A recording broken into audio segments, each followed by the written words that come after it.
Okay, welcome everyone for the second session. We'll try to keep on with the basic rules of debate. And I hope you remember something from the last time. What do you remember? Can you tell us anything? That's the first quiz.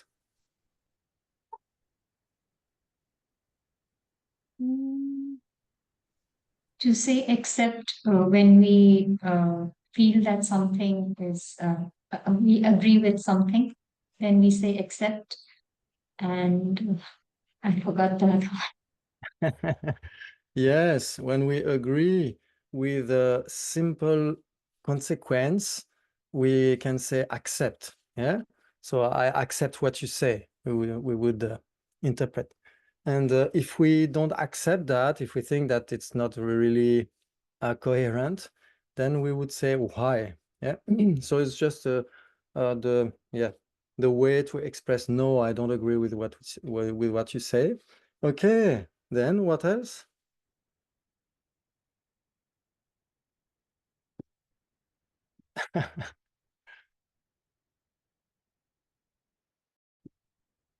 Yes, who remembers something else? What did we discuss last time? What kind of debate or what kind of uh, logical comparisons? When comparing two items, those two items should necessarily exist. Yes, exactly. Very good. Very good, yeah. Okay, they have to exist, okay.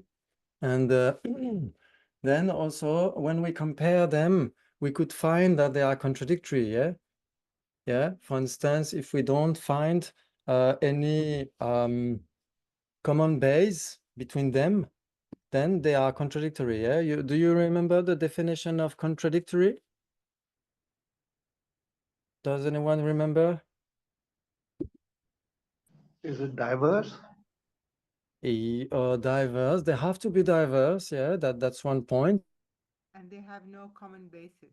They have to be diverse because they are different. They have to be different. Yeah, and the definition of different is diverse phenomena. Yeah, so if two phenomena are diverse, they are different.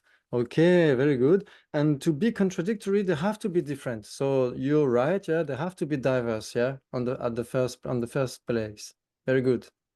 Yeah. So if we say that contradictory means different and no common base, everybody agrees that we speak about the first relationship, yeah, between two items.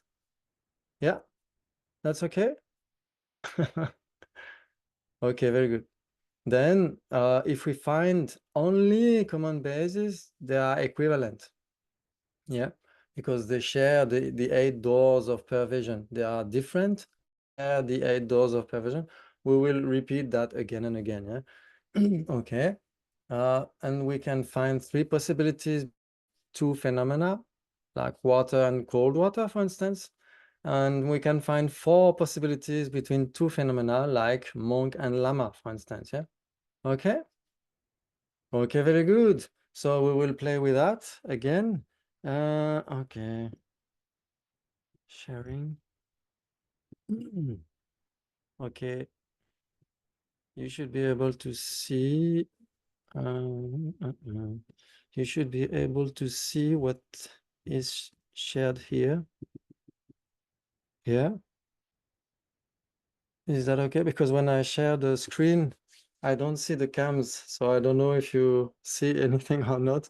So Christophe, just, yeah. we can see, and you can see the cams. If you normally you see at least one cam, and Yes. above that there are like 9 points. You can click on that, and you will see more people. Oh, very good. Thank you so much, Nicolas. Welcome. Very good. Okay, so that's some kind of introduction about the South Rantika drama plays. So we have the world view. We have a kind of map of the Buddhist world view. And last time we said, of course, we have the the non-existence and the existence, yeah? So they both are part of non-self, or we could say selfless, if you wish. We could say selflessness as well. It's a little bit longer, but that's why I wrote non-self. Yeah? It's just an easy way to say. Okay, non-self. Okay. So we would say if it exists or not, it has to be selfless. Yeah. So that's what we find in Yonzin Purbuchok and other textbooks. Like they would say, "Yeme ganruina darme imbekya."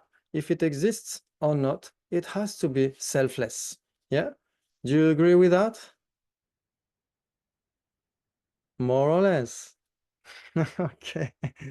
Okay, so any existent has to be selfless, and because the non-existent, like square, round, horn, or rabbit, they don't exist, they cannot have a self, they cannot be a self, so they are selfless as well. Yeah, is that okay for everyone? Wonderful. Okay. So then we spoke about existent last time, I remember, and also the main division, the two main divisions, permanent and impermanent. Yeah, do you remember? Yeah, very good. Okay. And also the main division given by Yonzin Purbuchok for the permanent phenomena, we will leave it aside for now. Yeah, we will play with that later.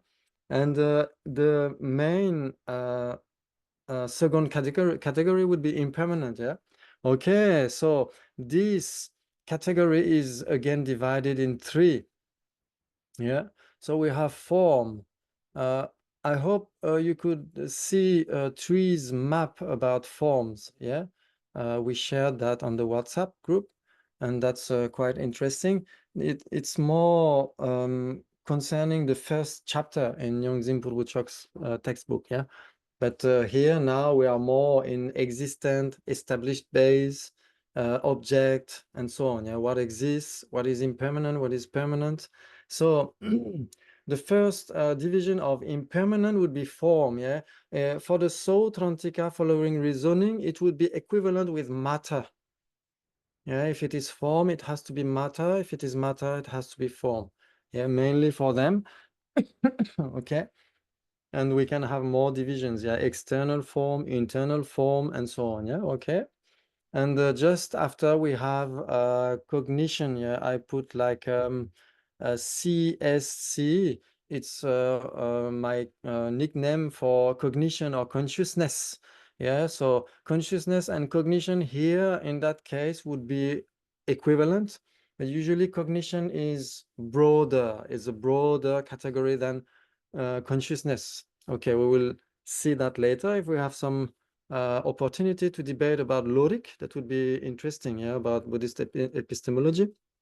Okay, and the third one would be NACP. What does it mean? Who knows what it means? Non-associated compositional factors. Yes, non-associated compositional factor or phenomenon. Yeah. So we could say, of course, it's some kind of technical term, but it means that it is impermanent. You agree that it's impermanent because it's included within the impermanent category, yeah? So it has to be impermanent. And it is impermanent, but it is none of them, none of the first two ones, yeah? It's not form, and it's not cognition, or it's not consciousness. So it's impermanent, but it's not matter, and it is not consciousness. So what could it be?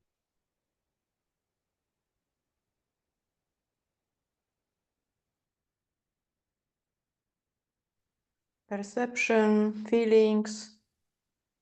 Yes, okay. So in the Buddhist view, perception or direct perception, ngunsum or pratyaksha, would be a mental event, would be a cognition, yeah? And a feeling would be a mental factor. Yeah, it would be an omnipresent mental factor. So it is a cognition as well. It's not a main mind, but it is a mental factor. So it has to be a cognition as well, yeah?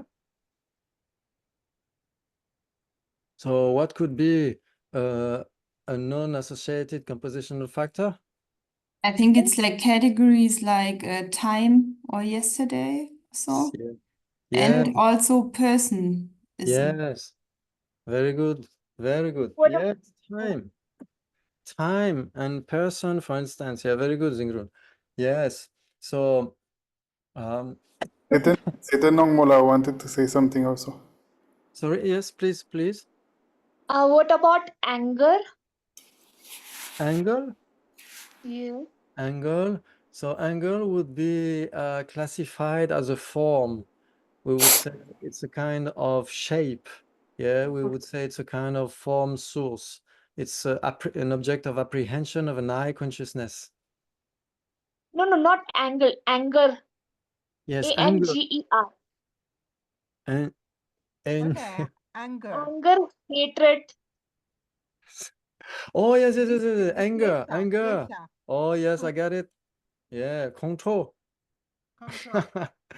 Yes, anger. Anger would be a mental factor. It's an affliction, so it has to be a mental factor as well, yeah? So it's a cognition. Very good. So what could we find? Okay, so we have time, we have person. Okay. Yes, that's interesting, yeah. We have also functioning thing or impermanent, yeah. Impermanent itself is an NECP. Because impermanent is including form, consciousness, and NECPs. So impermanent itself is not it's impermanent, but it's not form, it's not consciousness. So it has to be an NECP as well. Okay, so when we speak about time, yeah, time, how do you know that we can apprehend time? Because we have to apprehend time through the ascertainment of what is not it, like a clock, a watch. Yeah, okay, so that's interesting. We will get into that maybe later, yeah. Okay, so now you have the main background for the Sautrantika. It will be very useful for the rest of the sessions. Okay. Okay, then we try to go a little bit down and have some exercise.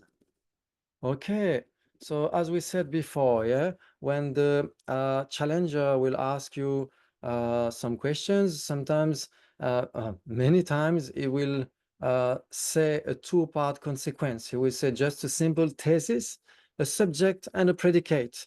Yeah, if we say, for instance, it follows that the color of a red balloon is blue. It follows that the subject, the color of a red balloon is blue. So the subject, the color of a red balloon, okay, so that's the subject, and is blue. So that's the predicate. So just we have a subject and a predicate. That's a mere consequence, a two-part consequence. If we agree, we say accept. And if we don't agree, we say why, as we said before, yeah? So who would accept? Who would say why? It follows that the subject, the color of a red balloon is blue. why. Okay, why? Very good. Yeah, of course, yeah. The the subject, the color of a red balloon is not blue. I accept. Yes, the subject, the color of a red balloon is not blue because, It's red. yes, if it is red, it's necessarily not blue.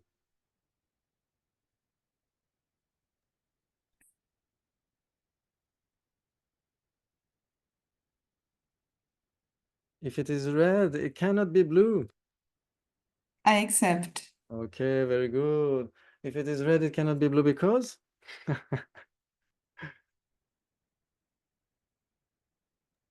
Because it's red. I don't know. Say no. yeah, because they are contradictory. Because the subject, the two, blue and red, are contradictory, no? Who would agree? Yeah, they are contradictory because they are different and they have no common base, yeah? Yeah, very good. Okay. Yeah. Very nice. So now we can play a little bit with that exercise. So the first consequence, it follows that the subject non-existent is a non-self or is selfless, as you wish. Yeah? Why? Why? So it follows that the subject non-existent is a self.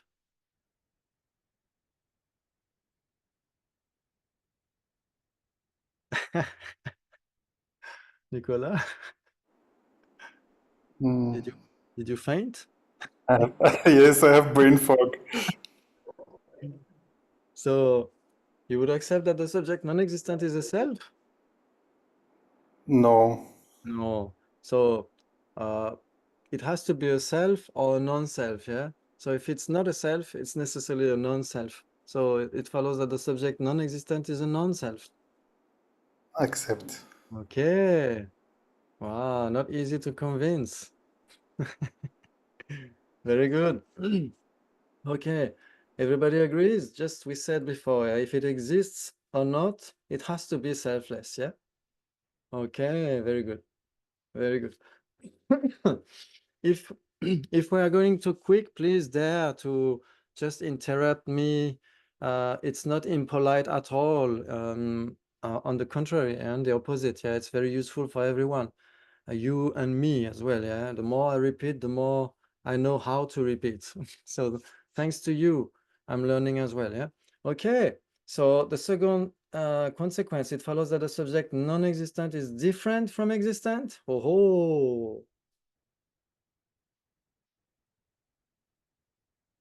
Who would say accept? Who would say why? I try to see some cams. Why? Why? Okay. Who would follow Chanchupe Donla? Zigrun would say yes, I accept. No? Yes, I accept. Yeah. Okay, we will have some fight. We have two clubs. Okay, very good. Okay, so if we accept that non-existent is different from existent, it would follow that the subject non-existent exists. Yeah. Exists because?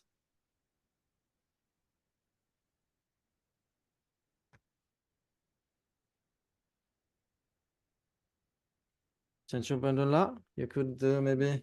Yeah, because in order to yeah, it has to be an existent. It has to be a phenomenon. Yes, because the definition of different is? It's a phenomenon which is diverse. Yes, diverse phenomenon or diverse phenomena. Yeah. Yeah, okay. So it depends on the situation. Okay, very good. Yeah. So non-existent, the subject non-existent is not existent. Do you agree? But it's not different from existent. Yeah. Because it's not a diverse phenomenon, because diverse phenomenon means diverse existent. Yeah. Okay. Okay. Can you repeat? Yes, sure. Yeah, so um, if we try to remember the definition of different, what would it be?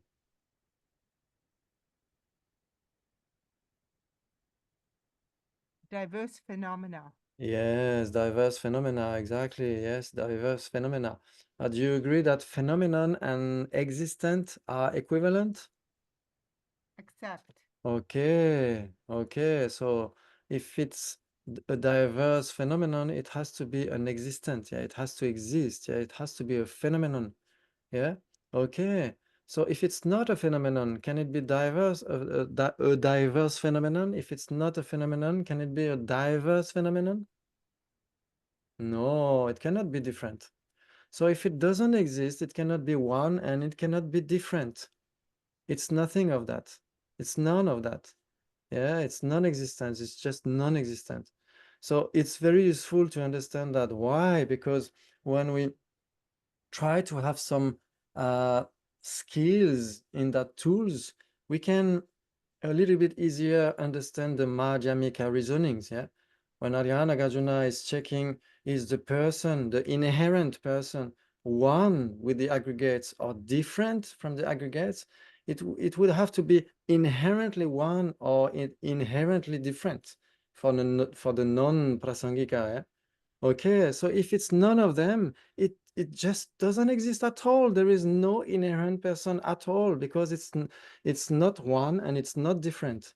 Because if it exists, it has to be permanent or impermanent, or it has to be one or different. If it's none of them, it cannot exist. Yeah. So if we can use our reason to understand that the inherent person is not one with the aggregates and is not different from the aggregates. If it's not one nor different, it cannot exist at all.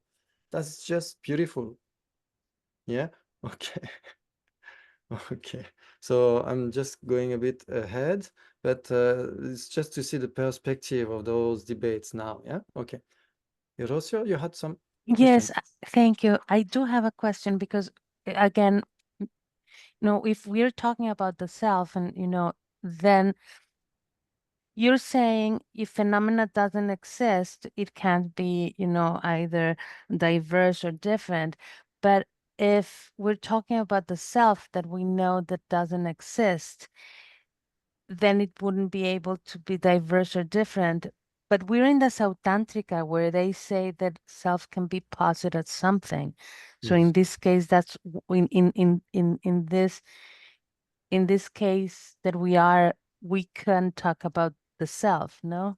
Yes. As a something existent. Am I right?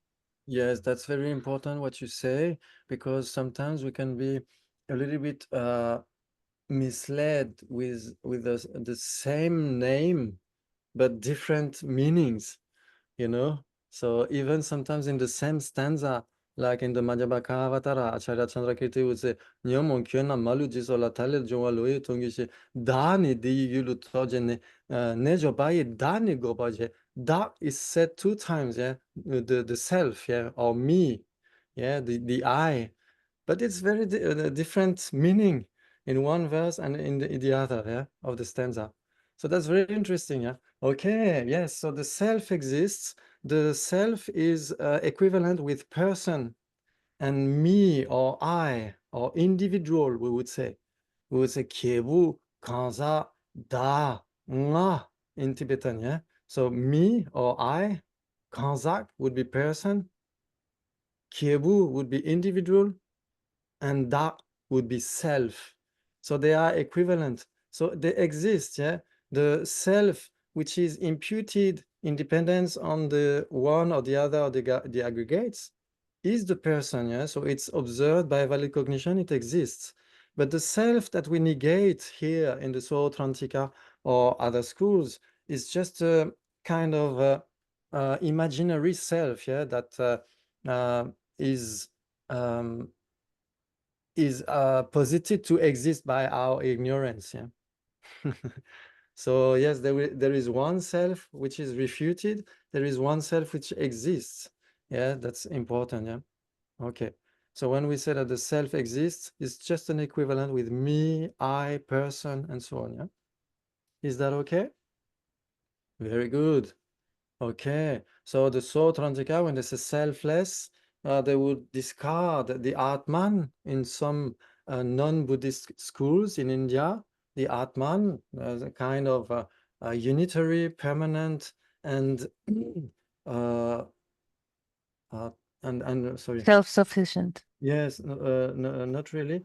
Oh yeah, Heartless. permanent, unitary, and autonomous.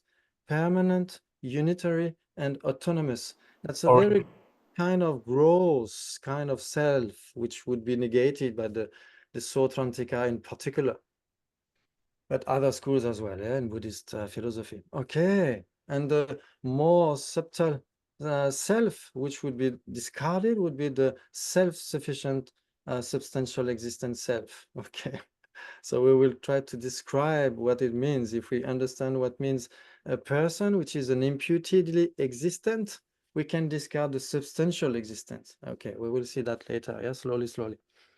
Okay. Wow, wow, wow. Okay. So, do we agree that the subject non-existent is not different from existent?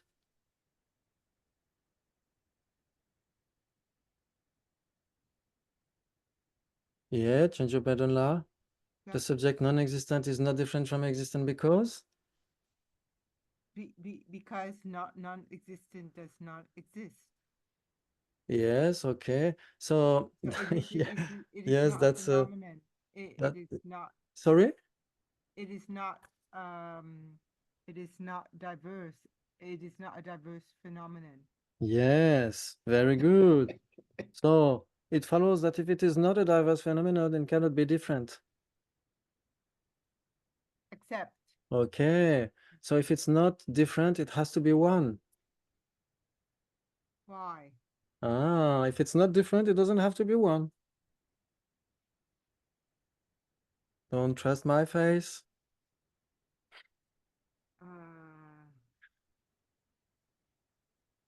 Why? Okay. It has to exist. If it doesn't exist, how can it be one? Yeah, very good. Very good. Okay. So if it is not different and it exists, it has to be one. Except. Okay, if it exists and is not different, it has to be one. Okay, and if it exists and is not different, it has to be one. And No, if it exists and is not contradictory. if it exists and it's not contradictory, then it is? Then it has a common basis. Okay. And Okay. if it has a common basis, and if it's equivalent, then it is one. If it is equivalent, it is? If it is equivalent, then it shares the 8 doors of Okay, yeah, they're okay. different and they share Okay. the 8 doors of Yeah, very good. then they are one. Okay, and they are one. So so if they are equivalent, they are one. Oh, that's very No, interesting. they are different. No, how can they be if Oh, they're different? because equivalent, the definition is they have to be different and they share the 8 doors of perversion. Yeah, so if they are equivalent, they cannot be one. Yeah? So what is the difference? What is the definition of being one? Oh, so am I immature. Yeah, a phenomenon which is not diverse. Okay. Yeah, it has to exist. Yeah, very good. It has to exist and it's not different or it's not diverse, even conceptually. Yeah, for instance, table is just one. Yeah, because it's not it exists and it's not different. It's not different in meaning or it's not different in term. It's just like one for the conceptual consciousness. For the thought consciousness, it is just one, yeah, table. Because we isolate table from the rest of the world, from the rest of the multiverse of Doctor Strange. Yeah, so just table is just one, yeah. But if we say table and chair, they are different. Very good. They are different because they exist and they are not one, or they exist, they are diverse phenomena, or they are diverse existence. Yeah. Very good. Okay. So just to try to find some kind of conclusion about the second consequence, it follows that a subject non-existent, unless you want to go further in those topics. No, that's okay. Yeah. Okay. So Okay, can we just come back to this question about being one? So oh yeah. That's very important because we that yeah we will debate about that. Okay, so it's just a question about if it is one, is it automatically an isolate? And can you define no isolate? no if it yeah, isolate we will we will see later. Okay, I don't want to scare the okay. most of us. Yeah. Okay. Okay, slowly, we'll get in that, but that's very interesting. We shall keep it in mind. Okay, so it follows that the subject non-existent is different from existent. So we would say why? Yeah, non-existent is not different from existent. Yeah, non-existent cannot be a diverse phenomenon with existent. Okay, very good. Okay, so yeah, that's interesting because existent is different from non-existent. Yeah, the subject existent is different from non-existent, but non-existent is not different from existent. It's just nothing. Okay, it's not the way around, yeah, as we saw before. Okay, very good. Could you explain again why non-existent is different from existent?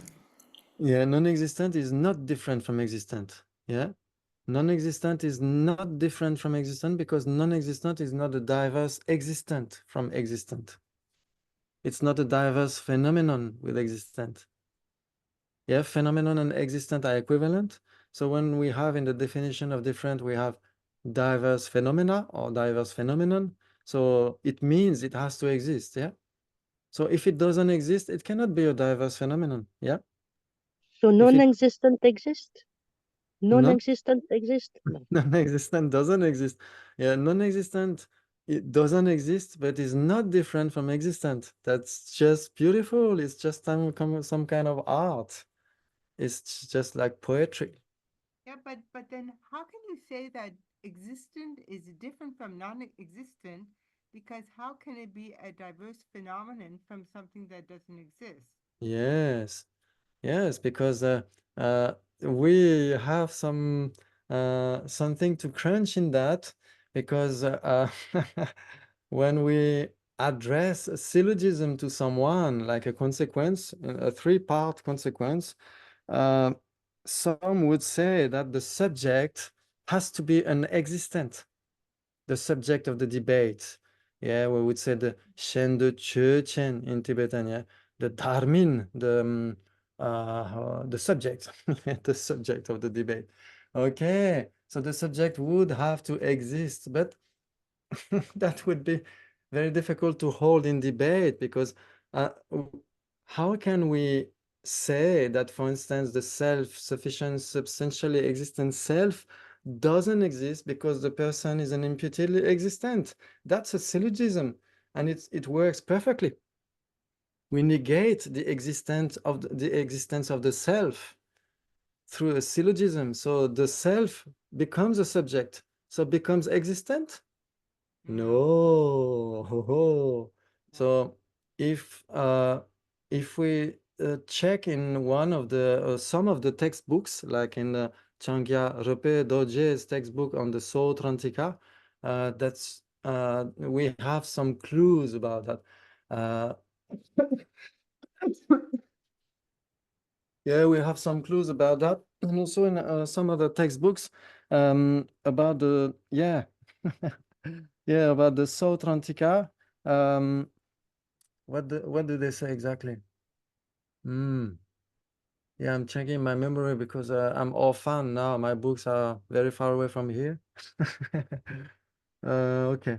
Yeah, he says that when we speak about a non-existent that is a subject of a syllogism or three-part consequence, this is a mere subject. Chöchem Bashikpa in Tibetan, yeah? We found the same word in one commentary on the Heart Sutra from Tendal Haramba. He says Chöchem Bashikpa, the mere subject. Yeah, it's kind of playing on words in one sense, but we speak about the mere imputation. We say the concept of the self, yeah, would be in that sense the mere subject. But the concept is difficult to negate because it exists, yeah. So they don't all agree about that point, yeah. Okay. Yeah, they don't all agree. Yeah, if you want to dive into that, you could read. Maybe I will publish some kind of list of books. Yeah, that could be interesting for all of you if you have time and the wish to put an eye in that. Knowledge and Liberation, for instance, from Anne Claire, And also the second book is also very nice. Knowing, naming, and negation. Knowing, naming, and negation. And inside you find the excerpt from the Sotrantika tenets from Chankya Rinpoche Doje. That's just beautiful. And you can find that the Chochen Bashikba, the mere subject of the syllogism, when we speak about a non-existent, and we try to refute that.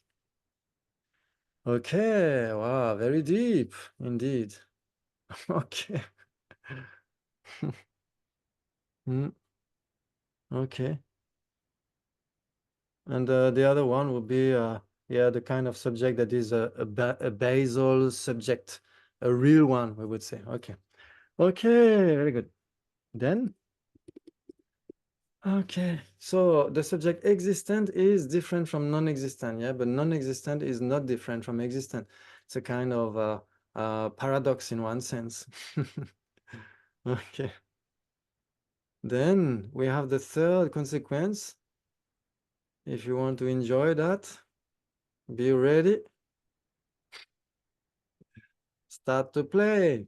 It follows that the subject, the two, non-existent and existent, are contradictory. Why? Why? Okay. Who else? Accept. Accept. Nico is Accept. okay, we have some rebels. We have some punks. They are rebel. Okay. So, okay. Not possible.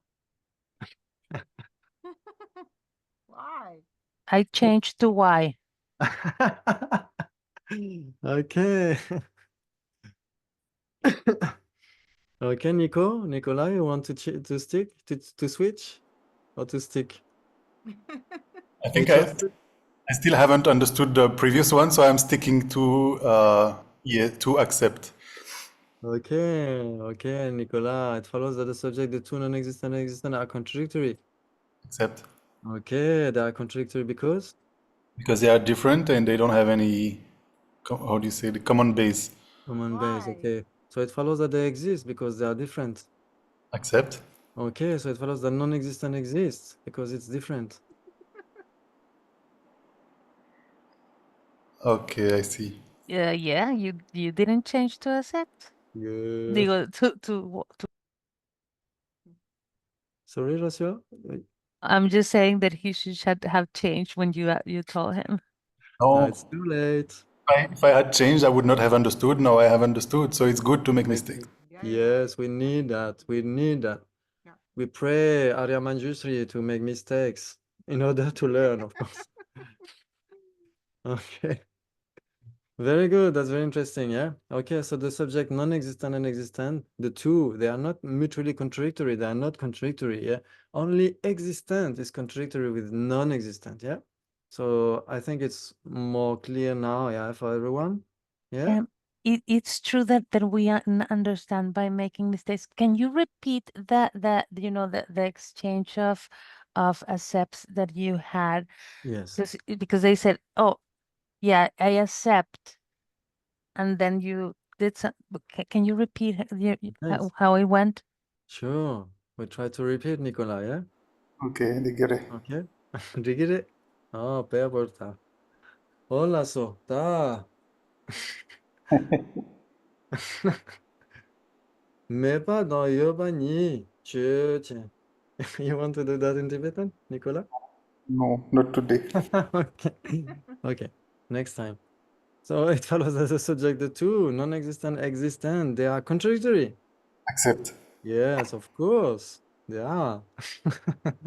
They are so here we can make a stop in order to explain that the challenger here he's running the show, yeah, as you understood, yeah. So he has two choices. He can decide to go on and say, of course, they are not contradictory because, and you want to convince or yeah, to give some good reasonings to the defender in order to make him understand.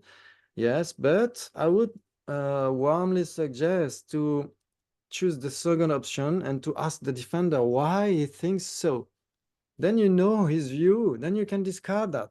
Yeah, that's very difficult to discard a view that you don't know. Yeah, so it's better to ask him. Okay, well, why do you think so? Yeah, then you know his reasoning, and you can find maybe some way to discard it, to refute that. Yeah, okay. So it follows. Okay, so Nicolas, the subject, the two, non-existent and existent, are contradictory because then when you say that, the defender has to justify himself. Yeah, because The subject, non-existent and existent are different. Are contradictory because they are different and they don't have any common base. okay, so here, so the challenger can find a way to how do you say?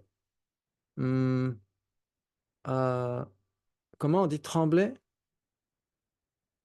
Shake. Oh, merci. Thank you. To shake the wrong view of the defender, yeah? That's why we learn in debate the contextual way to debate with someone. Okay. Okay. So we have this case when the defender we think that he has a wrong view, yeah? He's not doubting. Yeah, he's not shaking.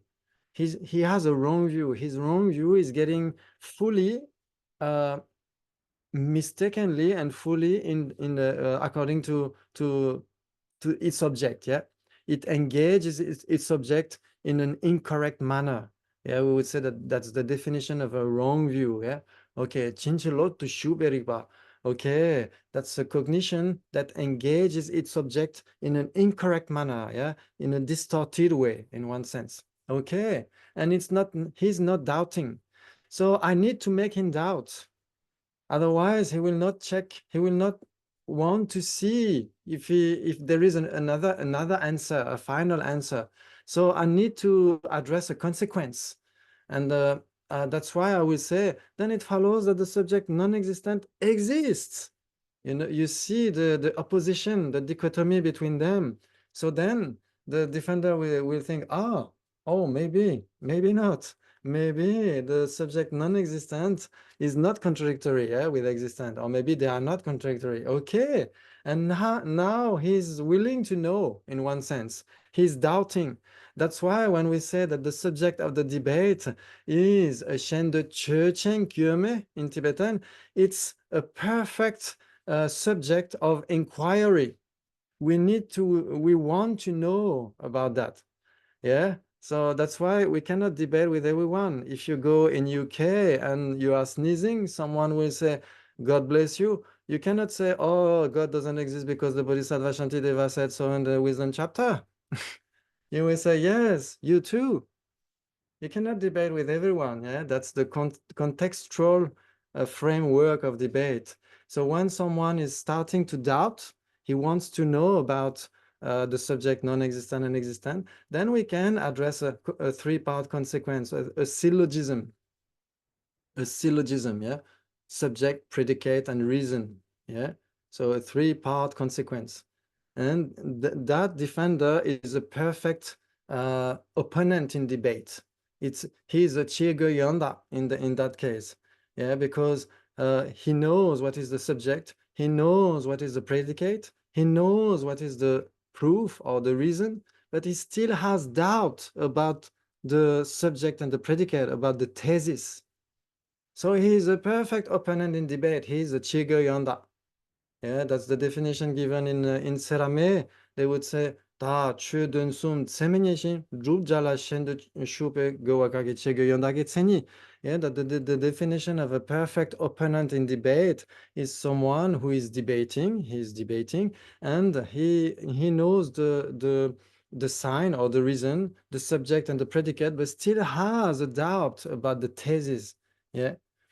Oh, yeah, that's very important, yeah, to keep that in mind, but we will discuss later if we have the opportunity to go a little bit further in Tariq, study a little bit logic. Okay, sorry, yeah. Sometimes we need to have some technicity because you have art and technicity, yeah. Like for instance, Lady Gaga can enjoy her art, but first she has to master a little bit some technicity. Then we can enjoy what kind of art we want to play with. Yeah. Okay. Very good. Very good. So then now I I have a say, doubt. yeah, sorry. Yeah, Can we say? sorry, I come back with you just to finish with that part with Okay. Nico. Yeah. Then I said to Nico, oh, it follows that the subject non-existent exists. Okay, so now he's checking. Yeah, what will you say, Nico, after? Why? Okay, it exists because it's different.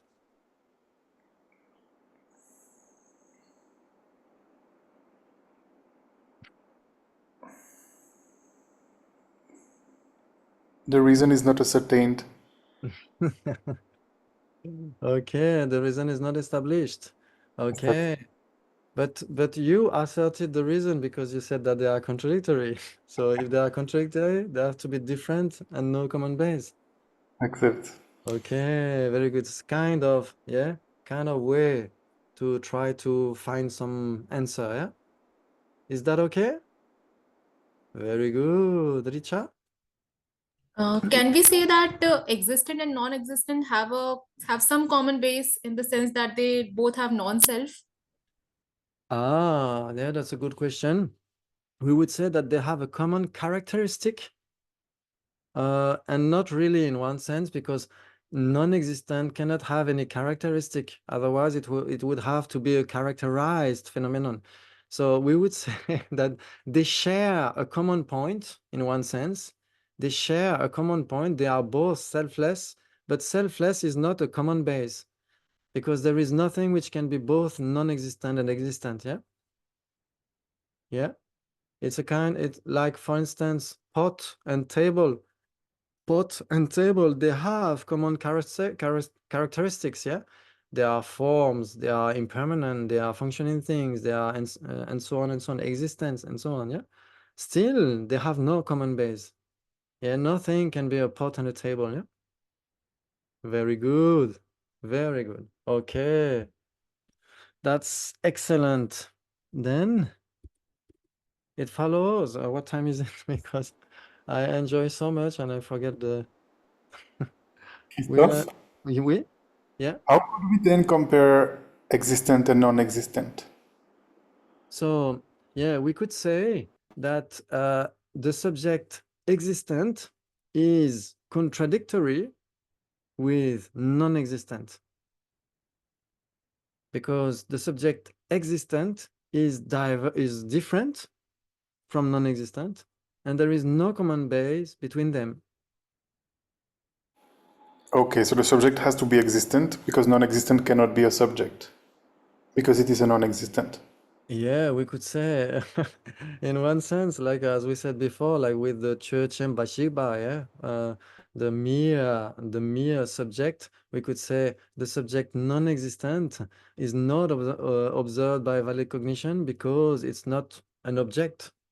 So in one sense, we have the subject, predicate, and reason, but yeah, some would assert it's difficult to have non-existent as a subject of a debate. But how can we prove that the non-existent doesn't exist? Like, how can we prove that the self-sufficient, substantially existent person doesn't exist, has never existed? Yeah. So we need to assert reasonings in order to do that. We need to generate inferences, yeah, inferential valid cognitions, and we need to produce them according to their support, which would be a valid reason. And that valid reason needs to employ, we would say, a subject, predicate, and reason.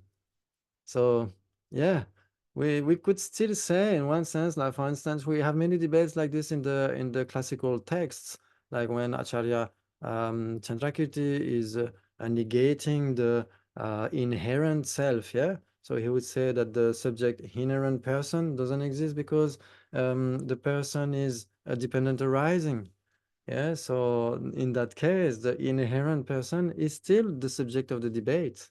Yeah, but something to to keep in mind is that what Shankara Rupedoje says in his textbook is that when the subject of a syllogism is a non-existent, the predicate and the reason have to be negations.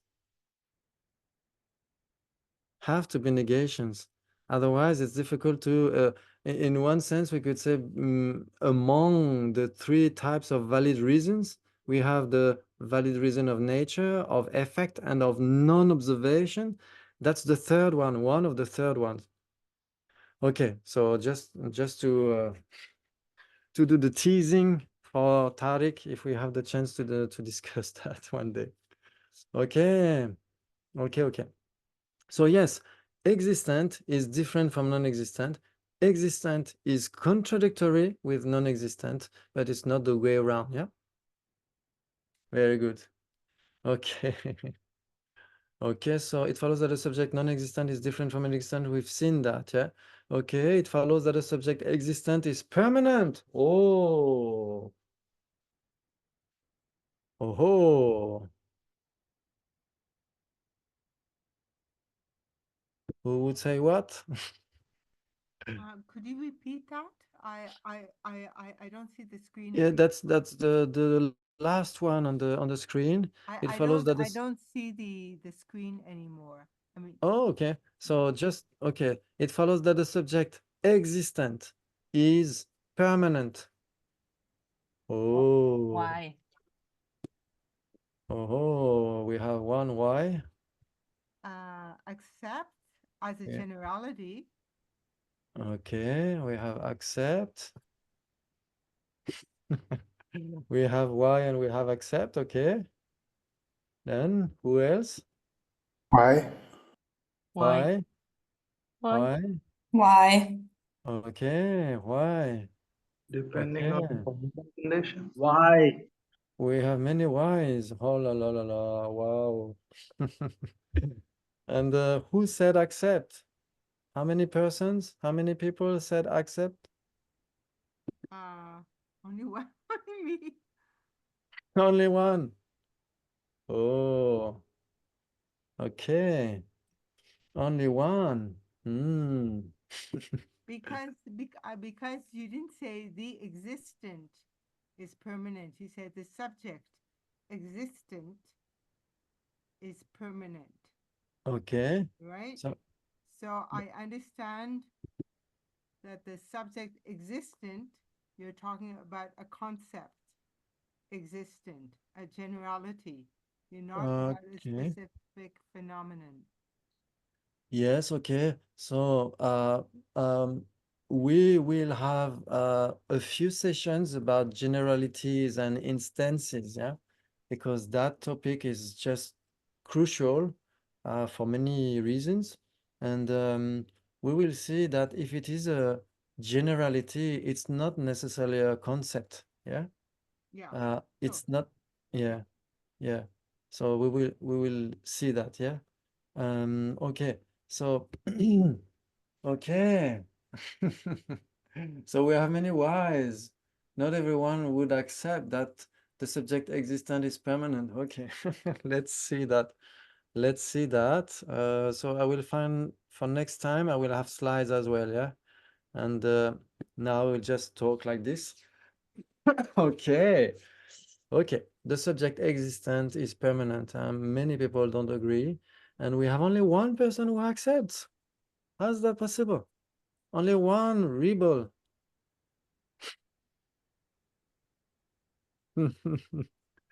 Okay. So, okay, so for the persons, for the group, for the club of wise, okay, it follows that the subject existent is not permanent.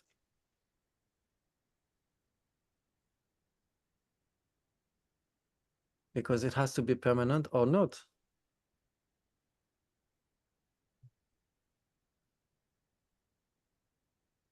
What will you say? Accept, why? Chavi? Why? Why? Because, yeah, that's interesting. If we say, okay, for instance, okay, the color of that cup, it follows that it is black. If you say why, I have to say it follows that it is not black. And if you say again why, so you don't accept that it is black and it is not black. But it has to be black or not black, yeah? And if we say the subject existent is permanent, if you say why, then I have to say the subject existent is not permanent. In this case, you have to accept, no? Okay. Okay, very good. But I would have understood it in this way that existent, it means that all existent phenomena are permanent. That's why I said why. Ah, okay. If I have said, yeah, that's a good point. If I had said, the subject, take the subject existent, it is equivalent with permanent. Oh, yes, in that case, that would have been affliction, yeah? Because if we say that the subject existent is equivalent with permanent, it means that if it exists, it has to be permanent. And if it is permanent, it has to exist. If it is permanent, it has to exist. We agree. Yeah, because it's a division of existent. But if it exists, it's not necessarily permanent. But if existent and permanent were, if they were equivalent, that we could not escape the consequence. Eh? So indeed, the subject existent is not equivalent with permanent.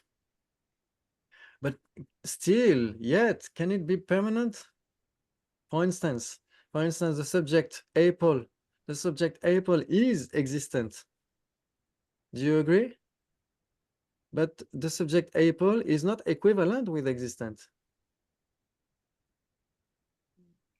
Christophe, could you repeat the syllogism, please? So which one? Which one? The last one that is written in your document, we cannot see it anymore. Yes.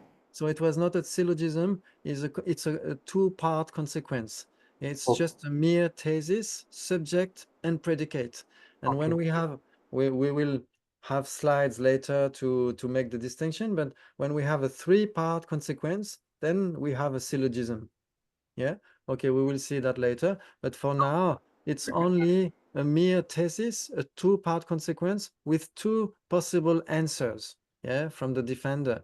Okay, so it follows, yes, it follows that the subject existent is permanent. It follows that the subject existent is permanent. It can be permanent, but it can also be impermanent. And that's like, yeah, that's the difficulty for me. Okay. But existent itself is permanent, right? Ah, so you accept, Nicolas? I joined the team, John took Belgian. Yes. Yes, she needs support. She felt alone. Okay. Actually, all phenomena are impermanent. Okay, so All phenomena are impermanent. There is nothing permanent. So I fail to understand what is meaning of permanent. How long it is lasting? Does it yes. last until the next Big Bang? Oh, very So interesting. what is the span of Yeah, permanence? that's very important. Thank you so much. Yeah, really, really important. Yeah. So yeah, okay. So yeah, we hear sometimes we hear in English as well, everything, according to the Buddha, everything is impermanent, but that's not true. Yeah. We would say everything is permanent. Yeah, thing would mean bhava, functioning thing, ngöpo in Tibetan. Yeah, functioning thing. So according to the Sotrantika and the higher tenets, if it's impermanent, yeah, it's a functioning thing. Yeah, but if it's compounded, it's impermanent. That's what the Buddha said in the Dhammapada, sarva samskara anityaha. Yeah, all compounded phenomena are impermanent. Yeah, duje tamche mitapa in Tibetan. So not all phenomena, just all compounded phenomena are impermanent. Sarva samskara anityaha. Yeah, that's very important. The Buddha never said all phenomena are impermanent. But when we say in English, everything is impermanent, every Ngpo tamche mitaba in Tibetan, then we could hear everything, not everything, but everything. So then we hear all phenomena are impermanent, which is not true. Yeah, the Buddha never said so. Yeah, okay. So that's one first point. Okay, so now when we know the definition of impermanent, we would say that's momentary. Yeah, momentary. Do you agree? We said that last time. That's the definition of impermanent. Yeah. Okay. So the definition of permanent what would it be?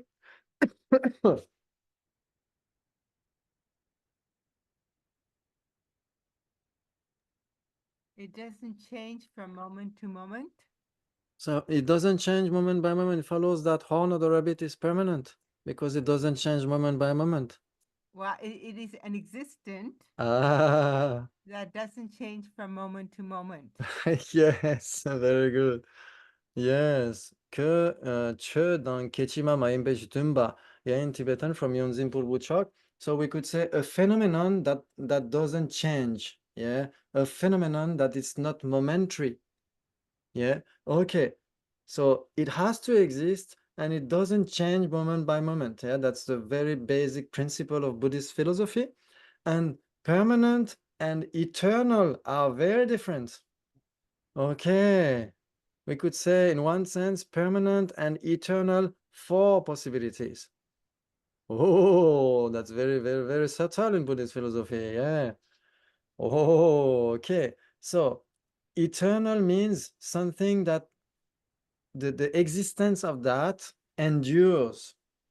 Yeah. Forever, eternal. Yeah. Okay. But permanent can be temporary permanent. Yeah. Okay. It's not necessarily forever. So, okay, we have some phenomena which are permanent forever. Yeah. Du tembet takpa in Tibetan, like existent and compounded space and so on. Yeah. Okay, they are permanent, they are static, they are not moving, they exist, they are not changing, and they endure forever. Okay. Yeah, do you follow me? Is that okay? Their Okay. continuum will never come to an end. Yes, that's exactly that. Yeah. Okay, their continuum will never come to an end. And we have permanent phenomena. They exist, but not necessarily forever. For instance, okay, yeah, for instance, okay, we would say that the selflessness of that cup, is that permanent or impermanent? Permanent. It's permanent, yeah. It's permanent because it's a mere negation, yeah. It's a mere negation, so it's permanent. It doesn't have any substance that is moving and changing moment by moment, yeah. Okay, so the selflessness of that cup, when the cup is broken, where goes the selflessness of the cup? Does it survive? No, it disappears. Yes, it doesn't survive after the the crash of the cup. Yeah. Okay. For instance, where does the color of the cup when the cup ceases to exist? Where goes its impermanence? Where goes its how do you say, shape and so on? Yeah. It ceases to exist. No, it ceases. So it's selflessness as well. When the cup doesn't exist, the selflessness of that cup doesn't exist anymore.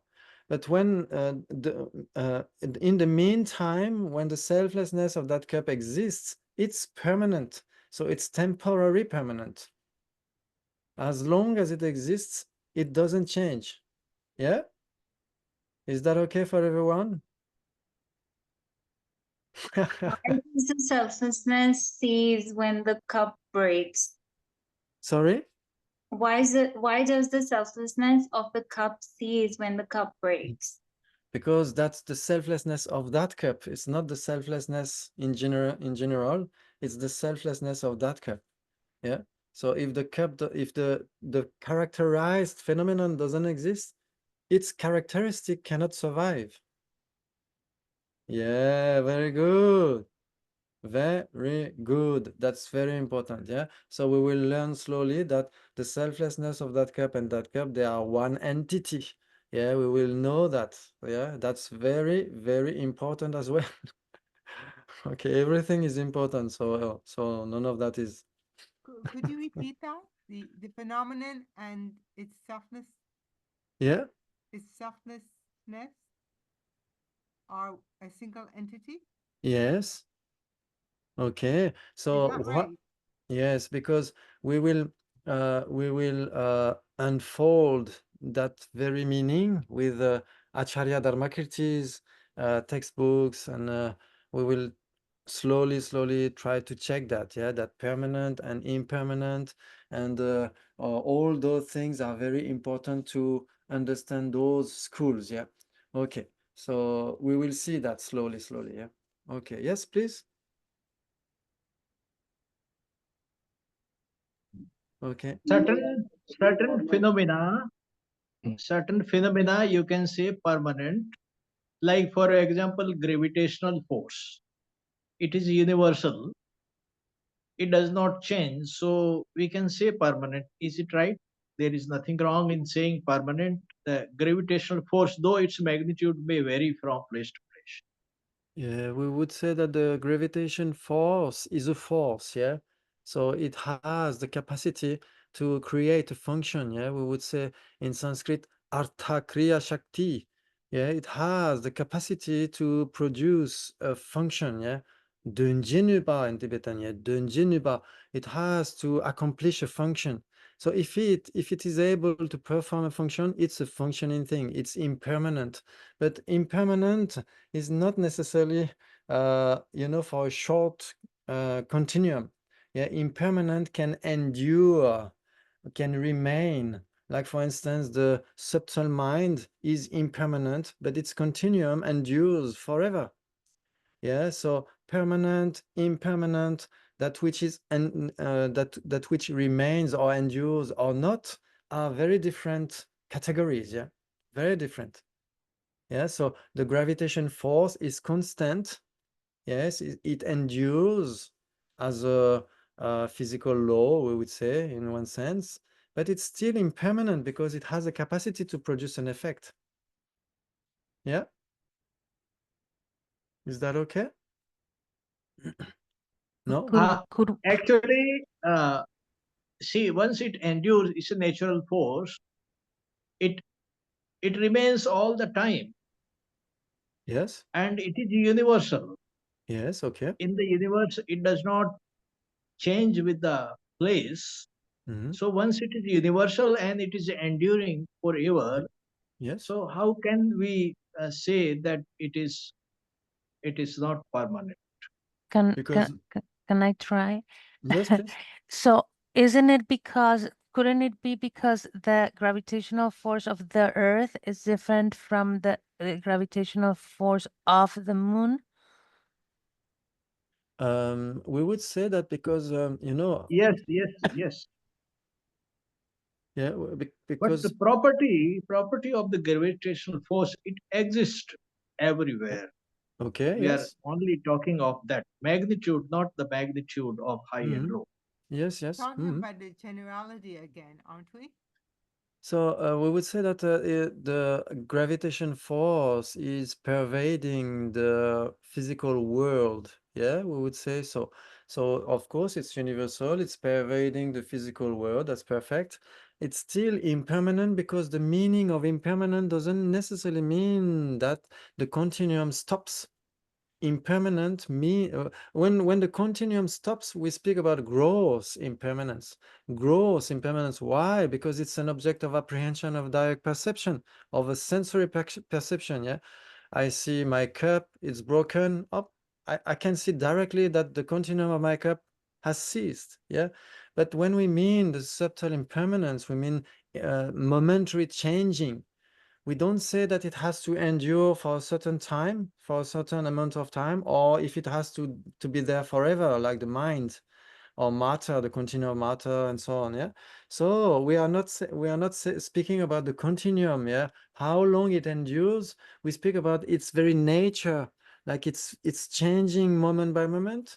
so it's impermanent. Yeah, it doesn't mean that it has to stop necessarily, like my cup or my life one day and so on. Yeah, Christopher, maybe Right. Thank you. Thank you. Thank you. my pleasure. but maybe it could be like, in the past, in ancient Tibet and India, they didn't know about gravitational force. And if it is, and I have no idea about physics or anything, but if it is something that is like space, and if it could be proven that it is, in the same nature of space, maybe they can pose it as permanent, but it was not a subject, that they discussed back then. Mm. Yeah, the gravitation, we could say that at some point they would wonder about the minimalist particles, yeah, in the physical world, yeah. They would speak about particles and so on. In the Sautrantika, they would more or less speak about molecules. Yeah, it's a little bit grosser than in the Vaibhashika system, yeah. But that's okay. Yes, they are checking about that, yeah. Yes, but yeah, the relationships between the phenomena. Of course, the Buddha explained the causality. Yeah, if you read, for instance, a great Theravadin scholar, Mohan Vijayaratna, for instance, he would say that the Buddha never said that karma and cause are the same. Yeah, so he would say that we have 5 laws in the world, in the multiverse of Doctor Strange. We have 5 niyamas, 5 laws. We have psychological law, uh, then physical law, biological law, karmic law, and another one is atmospheric law. But yeah, I don't really get that. There are some explanations from His Holiness the Dalai Lama in Nirvana, Samsara Nirvana, and Buddha Nature with Venerable to 10 children. You can find some information in that book. Yeah. Okay, so 5 laws, and maybe in the physical law they would speak about gravitation, or the relationship between the particles and so on, but in other terms, yeah, or I would say. Okay, very good.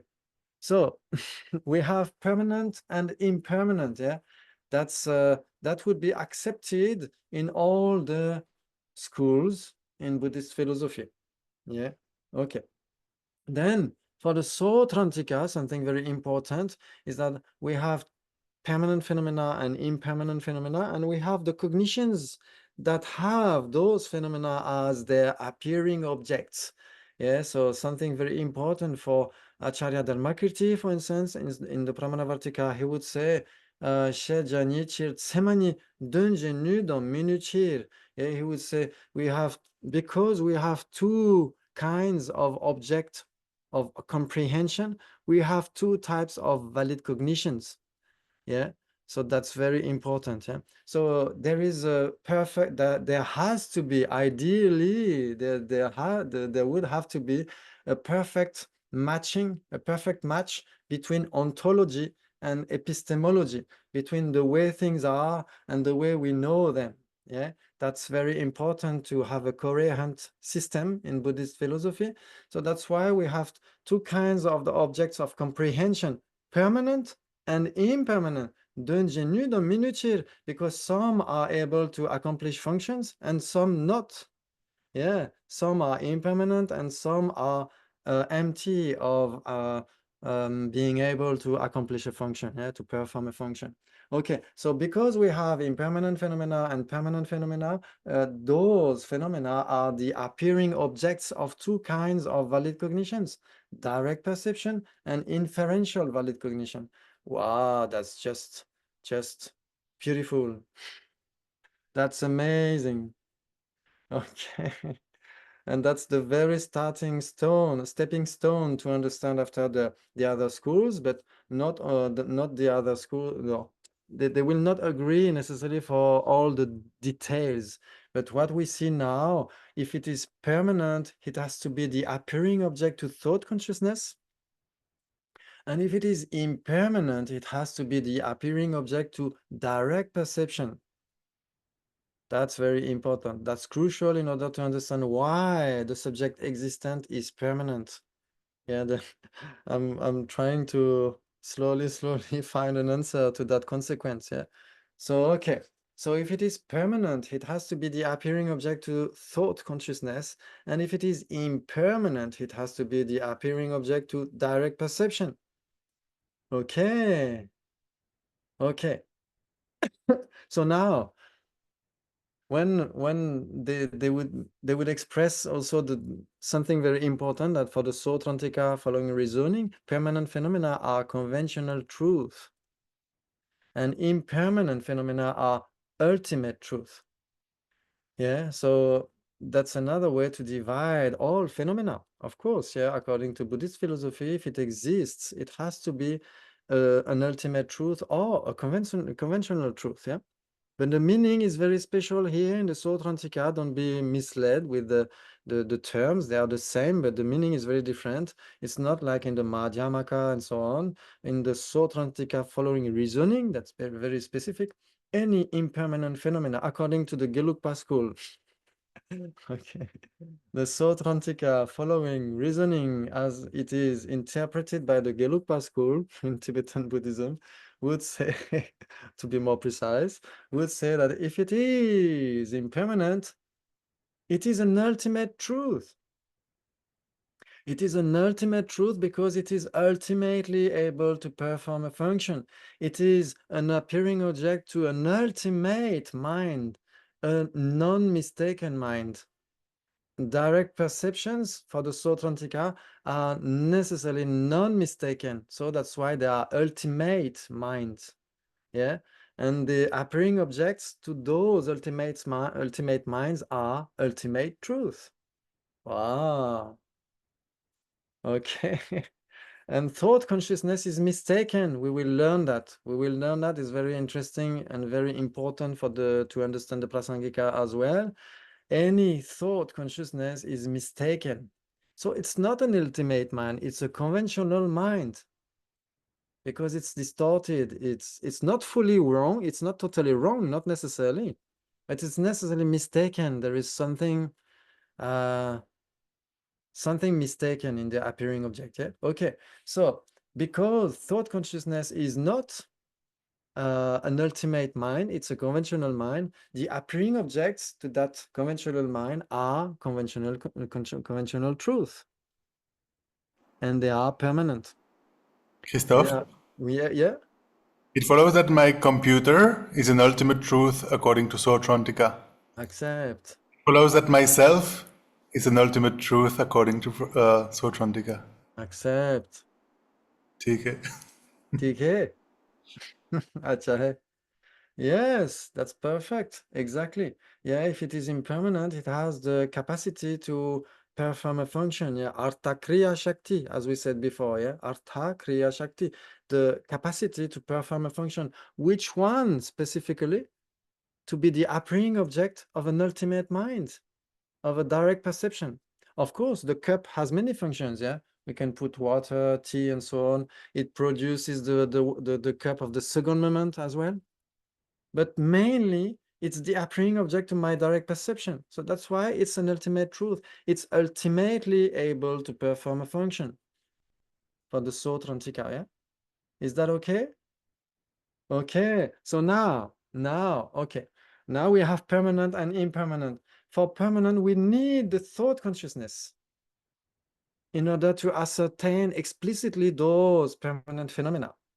Yeah, so we could say that okay, as long as you need your thought consciousness, everything that will be the appearing object to that thought consciousness will be considered as permanent. Yeah. Okay. So now think about permanent. Okay, you have 1 minute. When you're talking that everything that appears to conceptual conscience is permanent, are you talking about the meaning generality? So if it is an appearing object to thought consciousness, it has to be permanent. But because it's not necessarily a meaning generality. A meaning generality is necessarily the appearing object to thought consciousness. But if it is the appearing object to thought consciousness, it's not necessarily a meaning generality. For instance, uncompounded space, nirvana, true cessations are not concepts, are not meaning generalities, yeah, but they are permanent. They are appearing object to thought consciousness. But if it is a meaning generality, a concept, it has to be the appearing object to thought consciousness, yeah? Very good. So a meaning generality is temporary permanent, yeah, that's because of that. Okay, so now we have permanent and impermanent. So impermanent are appearing object to? Christophe, Yeah. a thought consciousness, a conceptual consciousness, can it have as an appearing object something else than a meaning generality? Yes. Like what? And compounded space, Yeah, true he said. cessations, any mere negation, yeah, selflessness, and so on, yeah. So they won't have a meaning generality of that permanent phenomenon. They will apprehend the permanent phenomenon without a meaning generality.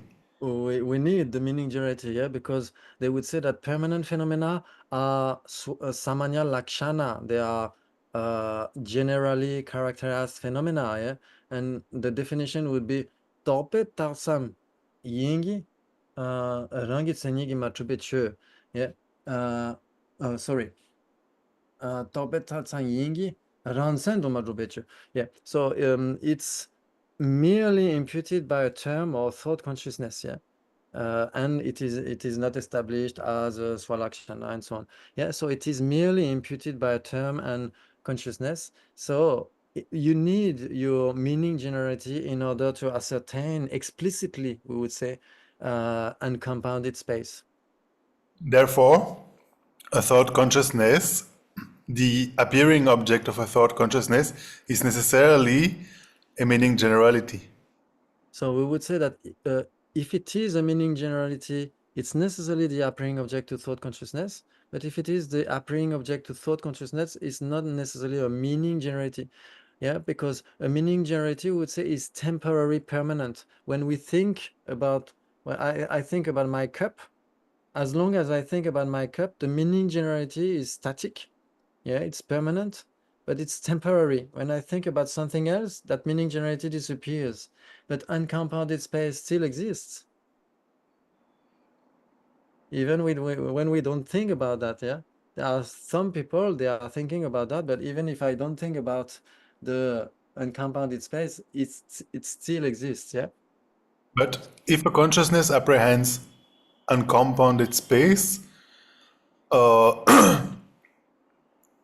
without a meaning generality, then it's a direct consciousness, no? That would be one specificity. We would say that because uncompounded space is permanent, it cannot be the appearing object to direct perception.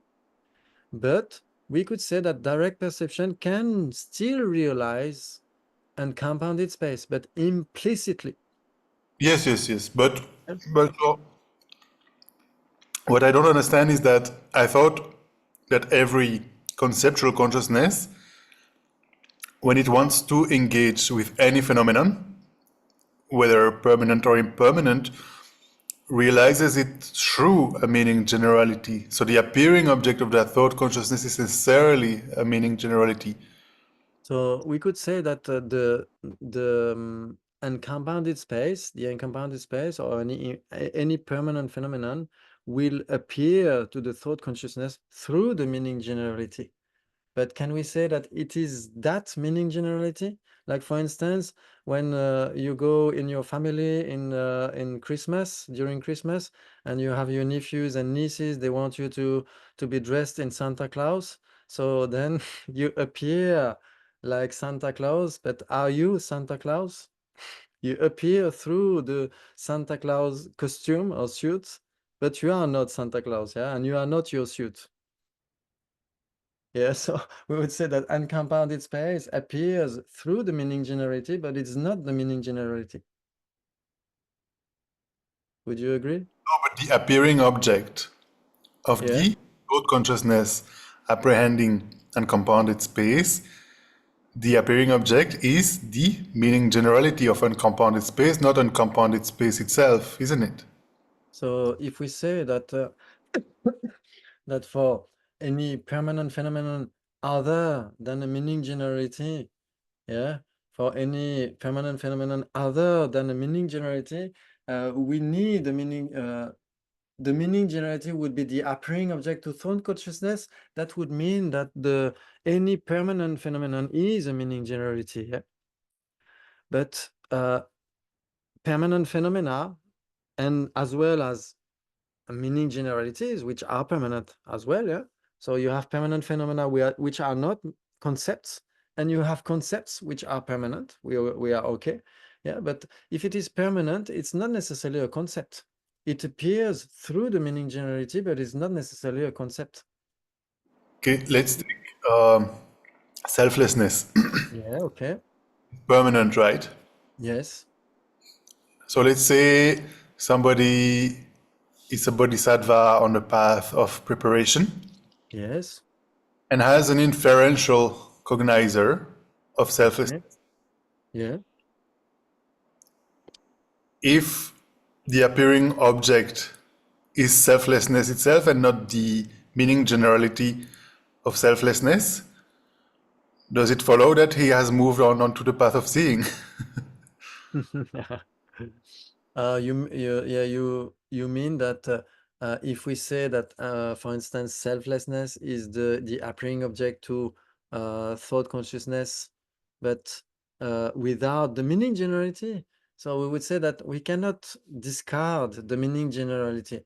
The meaning generality has to appear to the thought consciousness apprehending explicitly and compounded space, yeah, because as Kunkien Jamyangsheba in Drepung Gomang, yeah, in the Lorik Tachu, in the decisive analysis of Lorik, he would say that, yeah, in that text, yeah, he would say that for the thought consciousness, the meaning generality would be the aspect, would serve as the aspect. And if there is and if there is an explicit realization of something, the aspect has to be there. So that's why the meaning generality has to be here in order to explicitly ascertain and compound its space. Yeah. Explicitly means you need to realize that through its very aspect. And in the case of a thought consciousness, the meaning generative would be the aspect, says Kunkien Jamyang Sheba. Yeah? Okay, so the aspect is something very specific, so we will need some more investigation in that. But yeah, we need to keep in mind that if it is a meaning generality, if it is a concept in one sense, it has to be permanent. But if it is permanent, it's not necessarily a meaning generality. But both, yeah, meaning generalities and other permanent phenomena are necessarily the appearing object to thought consciousness. Yeah. So it means that we need the thought consciousness to apprehend explicitly permanent phenomena. And if we need to apprehend existent, we necessarily need the thought consciousness because within existent we have permanent. So for instance, I like this illustration. Oh, three. I will. Yeah, maybe three. Maybe first three. Yeah. Yes, I just have one quick question, please. So take the part that appears in my thought consciousness. It follows it is permanent. Why? Because it is the appearing object of my thought consciousness. No perversion. I would say the reason is not established. So we would say that pot, when we think about pot appears according to the Gelugpa. According to the Gelugpa, when we think about pot appears to the thought consciousness apprehending it, but it's not its appearing object. It appears to that, but it's not its appearing object, because this crucial law in the Sotrantika, if it is the appearing object to thought consciousness, it has to be permanent. And the cup we are thinking about is not permanent. It's still impermanent. Yes, but it appears. I thought it fulfills the definition, like you just said. If it is the appearing object of the thought consciousness, it necessarily is. Yes, exactly. So the thought of my thought consciousness, it fulfills the definition. But we would say that the pot, it's not the appearing object to thought consciousness, but it appears to the thought consciousness. That's very different. It's a way to escape the debate. Okay. Otherwise, then everything we think, Everything else, exactly. otherwise everything we think about becomes permanent. Yeah. Yeah. So then I don't have to precisely state that take the pot that appears to my thought consciousness. I just need to say take pot. That's all. Yeah. Yes, you could Yeah, say both okay. are- Yes, you could say, but yeah, you could still say take pot which appears to your thought consciousness. We would accept that pot appears to thought consciousness, but it doesn't mean that it is its appearing object, because Nayul, it's very specific here. Nayul in Tibetan is very the appearing object. It means that that object that is known by the mind by the mere appearance of that. Yeah, the definition is given by Gelwa Gendun Druba, the first Dalai Lama. Yeah, he says, "Chöde nansam goneri parjawa." Yeah, that which is known by the mere appearance of that phenomenon. Yeah, yeah. So the mere appearance. Yeah. Okay. So So appearing in this object. case, Sorry. so in this case, the appearing object is the meaning generality of that pot, right? The thought consciousness. So the thought consciousness has necessarily as its appearing object a meaning generality, and through that meaning generality, also the permanent phenomenon appears as well. Yeah, because uncompounded space has to be the appearing object to thought consciousness as well. So one thought consciousness has two appearing objects. That would be difficult. So we would say that the concept, the meaning generality of space is also the appearing object to thought consciousness, and space, generally speaking, has to be an appearing object to thought consciousness anyway, because according to the law of the Acharya Dharmakriti, if it is permanent, it cannot be the appearing object of a direct perception. Yeah, it's necessarily the appearing object to thought consciousness. Yeah. Okay. And yeah. Okay. I have two comments. Yes. The first one is about the pot Chanchu Pedunla, can I just finish about that point about the permanent and impermanent and thought consciousness, because there is one specific point I wanted to speak about. Then I come back to you. Yeah, is that okay? Yeah, thank you. So we would say that, yeah, the mistake in the thought consciousness is polluting the other phenomena in one sense. So if we have an illustration, you have a big bag of rice. Yeah, this rice is organic. Another bag of rice just there, it's not organic. Okay, you take some rice from the non-organic rice and you mix it with the bag of organic rice. Can you still sell that bag as organic rice?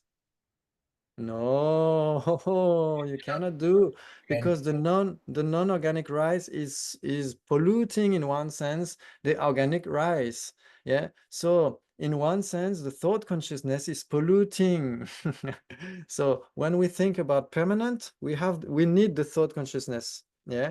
And when we think about existent, we add impermanent phenomena to those permanent phenomena, and we have existent. So the whole set existent still is the appearing object to thought consciousness. So existent is permanent. But if it exists, it's not necessarily permanent. We could say, okay, that's a pity that in English we can hardly say so, but in some other languages we have feminine and masculine. Yeah, for instance, in French, when we say person, it's feminine. The name person is feminine, but if it is a person, it's not necessarily feminine. Yeah, we could say in French, animal, the name, the noun animal is masculine. But if it is animal, it's not necessarily masculine. Yeah. So that's the same here. The subject existent is permanent because it is the appearing object to thought consciousness, because among that we have permanent phenomena like the non-organic rice. But if it exists, it's not necessarily permanent. For instance, cup or me and you and so on. Yeah. Do you agree with me? So it depends on the way we formulate things. Yeah. The subject existent the generality existent is permanent, but if it exists, if it is one instance of that generality, it's not necessarily permanent. No? Yeah. So at this time, what is the difference between permanent and impermanent? So the difference between permanent and impermanent is contradictory. Yeah, they are contradictory because they are different and there is no common base between both. Yeah. But as we said, you know, if it exists, it has to be either permanent or impermanent, and the subject existent exists. So we have to put it somewhere, no? We have to put it somewhere. The subject existent, the category existent exists. Yeah. And we said if it exists, it has to be permanent or impermanent. So the subject existent is permanent. Why? Because it's the appearing object to thought consciousness. Because within existence, you have impermanent and permanent phenomena. Yeah. Okay, so we will maybe go further in that one day, I hope. But that's very interesting in order to understand why the epistemology, according to the Sautrantika, would say that some phenomena are permanent, like one, the subject one is permanent, different is permanent, yeah, definition is permanent, definiendum is permanent. But if it is one, if it is different, if it is a definition, if it is a definiendum, it's not necessarily permanent. Yeah? Wow. Wow, wow, wow. I'm so grateful that, Yes. yeah, really Yes. wonderful. And Chanchu Pedala, I finished my point. Thank you. Okay. Yeah? So for the first point, when we come back to the appearing, the part appearing to a thought consciousness, so it would be, in fact, the appearing object would be the mental image of a part, right? Yes. So Yes. so that is how we, I mean, the part itself is not the appearing object, although it appears to the thought consciousness, and it appears through this mental image. Yeah, we can use another illustration, the mirror. Yeah, the thought consciousness is more or less functioning like a mirror. Yeah, when you watch your face through the mirror, the appearing object would be the reflection in the mirror.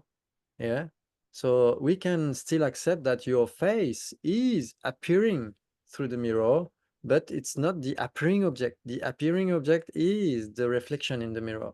Yeah, so the same with the thought consciousness. You think about your cup. Your cup is not the appearing object to your thought consciousness, but still it appears through the meaning generality.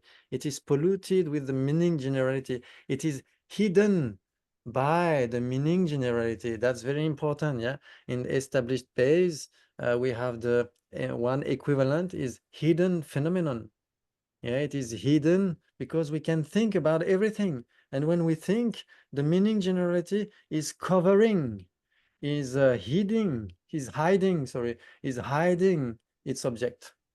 Yeah, so that's why there is something which is much better than thought consciousness. Consciousness is so precious, but it's not the final answer. The final answer has to be the direct perception, direct experience. But we cannot do without reflecting, analyzing, and using the thought consciousness, which is mistaken but not necessarily wrong. It can be according to reality. It can be in accordance with reality, and it can realize the reality. Yeah, thought consciousness. It's very, very precious. Okay. Okay. Okay. My Yeah. second point quickly was about space, because we've been talking about uncompounded space. Yes. But there's also an impermanent phenomenon called compounded space. Sorry. There's also, among the impermanent phenomena, there is what is called composite or compounded space. Yes. Okay. Then Because in something that was said just before, it seemed that space was synonymous with uncompounded space. So I just wanted to bring up the point that in fact there are these two types. Yes. Can I try to answer, Christophe? Oh, of course, yeah, please. It's not a question. I'm just pointing this out. Okay. Then I want to point out that the space that you perceive with your eye consciousness has to be impermanent. Otherwise, it could not appear explicitly to your eye consciousness, right? And compounded space can only be apprehended through the thought consciousness, no, for a sentient being. That's a very, very deep question, because as we said, we have explicit realization and implicit realization, yeah. Ngo tok, shu tok in Tibetan, yeah. So when we have the explicit realization of something, the aspect of that thing has to appear. For instance, we have many implicit realizations every day. When you joke with your friends, when last time I joked with Nicolas and I said, oh, he's a very clever guy for a Belgian guy. So you express something, yeah, explicitly, but the other person understands what you mean behind the words. Yeah, but the words are explicitly appearing. Yeah, when I say, "Oh, you're very clever today," yeah. If we imagine that Nico has said a big mistake, for instance, which is very interesting, we need that, yeah, to learn, yeah, as we said. So then I would say, I would have said, "Oh, wow, you slept well today. You are very clever." So what we explicitly understand is the words. Yeah, you are very clever, but you know that we are very, very good friends and that we joke a lot. So Nico would understand the meaning behind that, yeah? That he is not very clever today. Yeah, but it doesn't appear to his thought consciousness. It's apprehended, or we could say it's realized, but without appearing.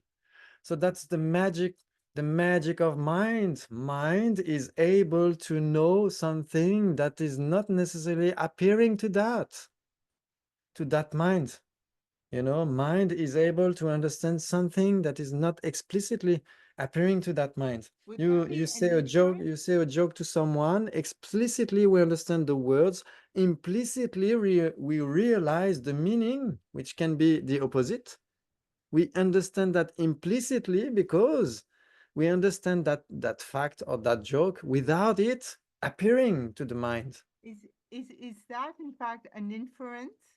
No, it's an implicit realization, and those implicit and explicit realizations can refer to direct perceptions and inferential valid cognitions as well. Yeah, both. There are 4 possibilities. Yeah. Okay. So yeah. So when, for instance, you go to your mailbox, or you go in your fridge, and someone asks you for vegan yogurt, for instance, or for carrots, okay, and you open the fridge and you say, no, there is no carrot at all in the fridge. How do you know that? It's a mere absence. So how do you know the mere absence of carrots in your fridge? Because the other side of the fridge, yeah, the empty side of the fridge is explicitly realized, and implicitly you realize the mere absence of carrots in your fridge. Yeah, because the mere absence of carrots in your fridge cannot appear to your direct perception because it's not impermanent, it's permanent, it's temporary permanent. As soon as you put carrots in your fridge, the absence of carrots in your fridge disappears. Yes, but as long as it exists, it's permanent. So it cannot be the appearing object to your direct perception. What is the appearing object to your direct perception is the back of your fridge, which explicitly appears, and thanks to that, you implicitly realize the absence of carrots. And it's a direct perception. Of course, you need to know what you're looking for. If you are not looking for carrots, you cannot say, oh, there are no carrots in the fridge. So on the first place, you need to know what you're looking for, yeah? Otherwise, that's not possible, yeah? Okay. Okay, so we have very deep questions. I'm sorry. So sometimes I'm so fond of questions that I'm running a bit ahead, but please don't run away. Come back. Next time we will have slides and we will go step by step again to the established base, existence, permanent, impermanent, and different and one, because it's crucial. And then after slowly, you will see, you will get some ease as Acharya, the Bodhisattva Shantideva says, "Gomna lawar mingyu wenge de kaya yamayin." There is nothing that doesn't become easier with habituation. Yeah, so slowly we get used with that, and we will enjoy. I hope. I make prayers for that, and I would like to thank also Nico and you and all our masters, because without them, well, that would not happen. Yeah, my teachers like Venerable Gensen, Gen Losel, and Gen Damdul, among many others. I'm so grateful to them, because we will use also the handouts from Gen Losel as we did last time, and he gave his very kind permission. He's very kind. So thank you so much. Thank you so much. I wanted to thank them because they are so important as well. Yeah. Okay. So see you next time. I will try to review, and I will try to send you some quiz. Oh, beware. Thank you. Thank you so much. Thank you. Thank you. For the sake of all the beings. Thank you. Thank you. So, Thank you. Bye bye. Thank you. Bye. Bye. Bye-bye. Thank you.